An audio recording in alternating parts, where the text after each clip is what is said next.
دا څو ورځې ګنګوسې دي او په سوشل میډیا هر افغان ترڅنګ نړیوالو هم خوشبیني وښودله.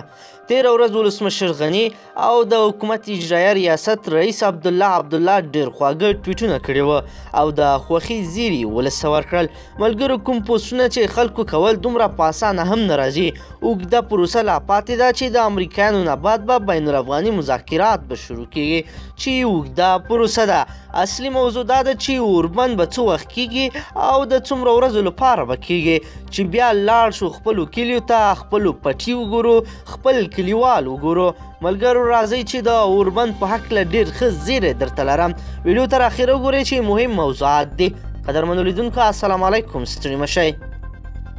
د امریکا د دفاع وزیر مارک اسپر ویلي له طالبانو سره د یوې اونۍ لپاره د اوربند او د جګړې د تشدد په کمولو خبرې کړې دي. او بیا ټرمپ څه وایي؟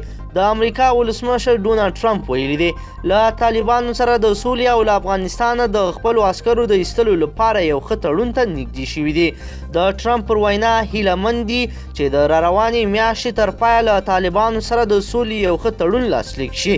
تر دې وړاندې د امریکا د بهرنیو چارو وزیر مایک پامپیو هم ویلي وه له طالبانو سره د سولې خبرو کې یو مهم پرمختګ کړی دی. امریکایي رسنۍ وایي له طالبانو سره د سولې خبرو کې پرمختګ او جګړې تشدد کمولو په اړه د امریکایي چارواکو څرګندونې په دې معنا دي چې دواړه لوري د تاوتریخوالي په کمولو سلا شوي دي. د رپورټونو له مخې که امریکا او طالبان د روانې میاشتې تر پایه د سولې هوکړې ته ورسیږي، امریکا به له افغانستانه د خپلو 14,000 عسکرو د ایستلو لړۍ پیل کړي او بین الافغاني خبرې به پیل شي. طالبانو تر اوسه د جګړې تشدد کمولو او امریکا سره د سولې تړون په اړه څه نه دي ویلي، خو دا خبره کره ده چې ډېر ژر به اوربند وشي. که اوربند وشو چیرې ځئ او کومو کلیو ته ځئ او ولې ځئ؟ که اوربند وشو زه خپل کلي ته ځم، هلته مې خپلې ځمکې چې زما نیکونو او پلرونو به پکې کار کوو هغه ووینم.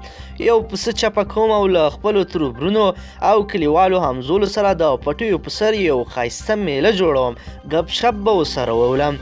بیا ګرځم د خپلو کلیو د غرونو سرو ته خیژم او هلته به چیغې وهم چې ای وطنه تلپاتې سوله دې پکې راشي.